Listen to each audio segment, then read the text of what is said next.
Hello, class. In this lecture, we'll talk about Hubert Dreyfus's chapter from What Computers Can't Do, the role of the body in intelligent behavior.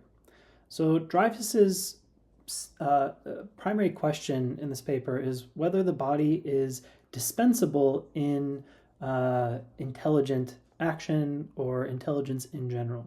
So the Western tradition that begins with Plato and moves all the way through Descartes to the contemporary day sort of assumes that intelligence is distinct from the body, that what goes on in our recognition of intelligence is something that goes on in the head. You decide to do something, and so you produce the behavior associated with the action you've decided to perform.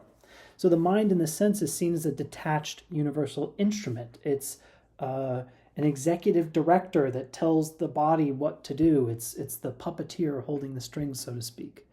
And in AI, we might think of this kind of puppeteer sense as the heuristic program, the program that tells the machine what to do given what outputs to produce given the inputs that it receives. Dreyfus, in this chapter, wants to and does argue that higher forms of intelligence or intelligence in general depends a lot on how the body operates and what the body knows and the way in which the body interacts with the world. So in this manner of speaking, the mind isn't some like ethereal, detached entity that controls the body like a puppet, right? But is rather integrated very closely with the body, and as such, when Dreyfus asks, is the body indispensable, he says he'll eventually argue that the integration of mind and body together communicate a different form of thinking and intelligence than is due to AI. So the AI's heuristic program is an input-output device, typically on the basis of probability, is a different kind of thinking than human intelligence, which is integrated with the body.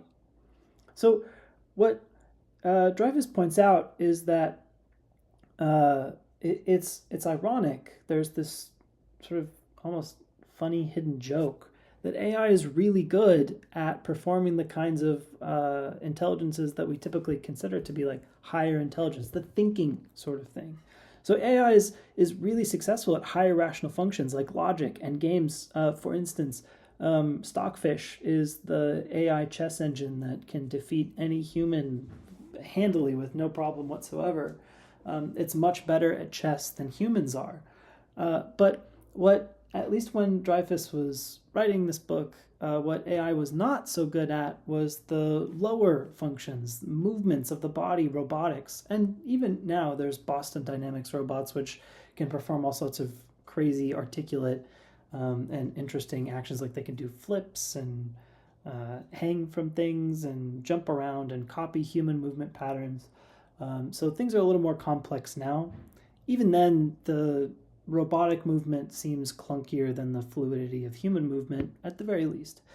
So the great irony is that Dreyfus is pointing out that what we think of as intelligent is this higher order stuff, and AI is really good at that, but what it's not really good at, and what robotics are failing at, are the lower order sorts of intelligences, like the movement of the body. And this is sort of one major indicator that separates human intelligence from AI intelligence.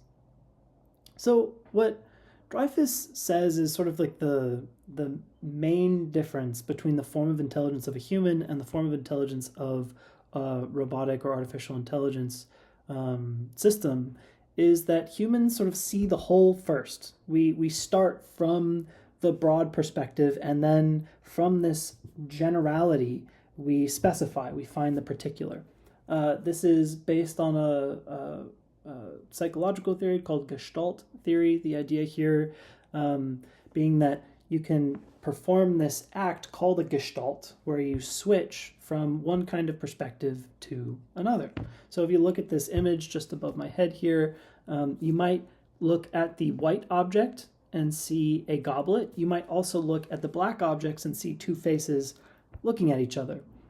And the Gestalt is to switch the perspective, what lives in the background, what lives in the foreground, so that you see either the faces or the goblet.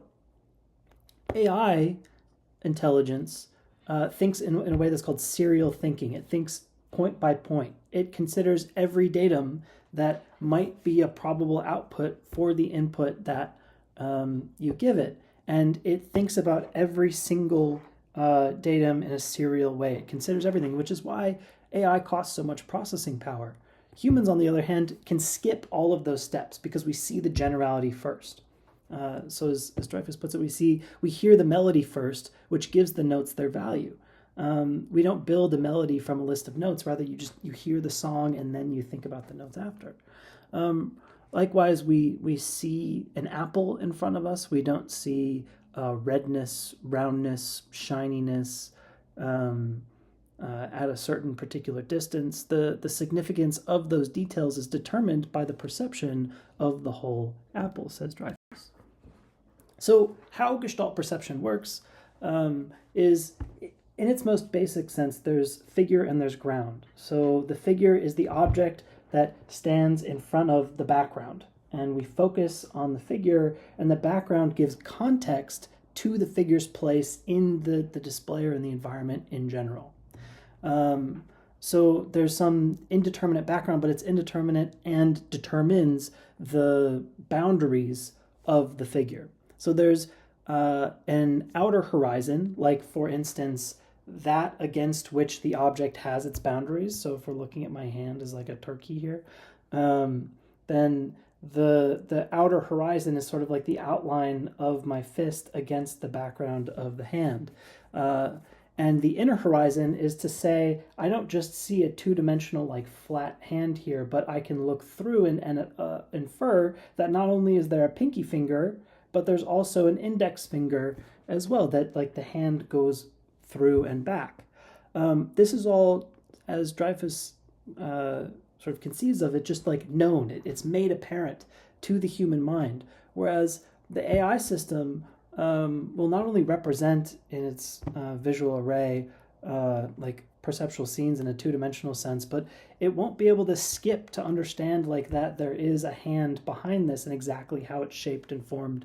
Rather, it's going to have sort of like probability suggestions for what might be there. It doesn't have a full, robust concept of what lies within the inner horizon or the relationship between the outer horizon and the figure itself, which is, when we look at AI art, maybe like a little plausible that AI art is so far kind of bad at the backgrounds. Like if you have AI produce, like DALL-E produce a crowd of people, it might get the one person that's in focus just right, but all of the people in the background have like weird AI slop features going on, and that's because it doesn't have the complete sort of like probability conception of what things actually should look like, even though they're not in perspective.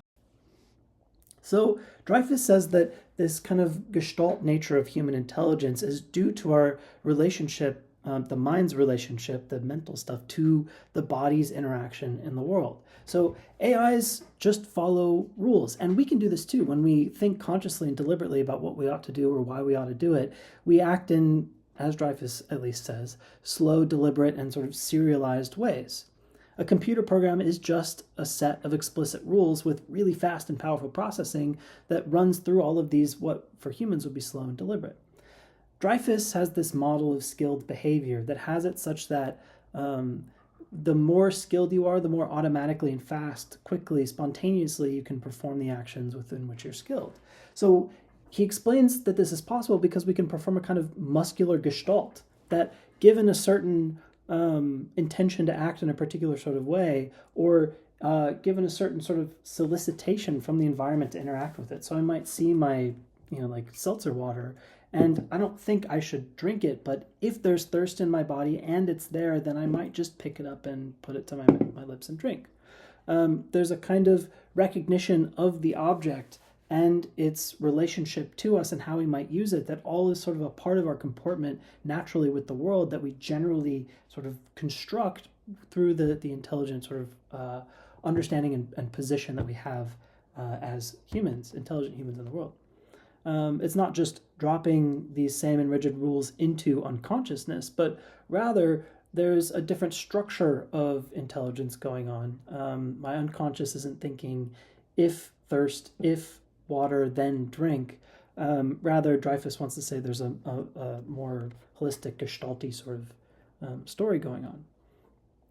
And our feedback loop isn't checking a feature list. It's not saying, here are all of the probabilities. This has X probability, this has Y probability, this has Z probability. Given that I've thought about these probabilities, what's the next stage of what's most probable? So think like Stockfish here, the chess AI.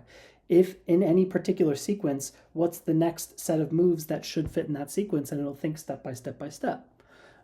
We don't think this way, at least at first, says Dreyfus. Rather, we have what he calls like an ongoing mastery or coping, where we adjust to maintain a maximum grasp on a situation.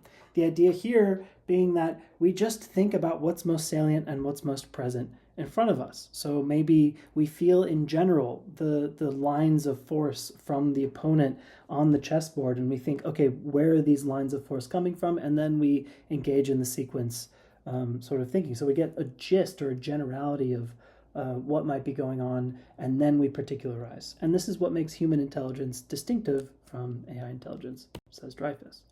So to sum up then, Dreyfus argues that AI fails at lower task, pattern recognition, sort of movement embodied stuff, because AI requires holistic processing. And this holistic gestalt processing is not a set of explicit rules, but again, a form of gestalt where the figure determines the parts. The whole determines the parts, and the relationship between the figure and ground is conceived and switched to and from in this sort of general way. This ability is not purely mental, but is a bodily skill, that our bodies can perform muscular gestalts to interact with the world in the fluid way that we do. So an intelligence that's not embodied like ours is impossible, says Dreyfus.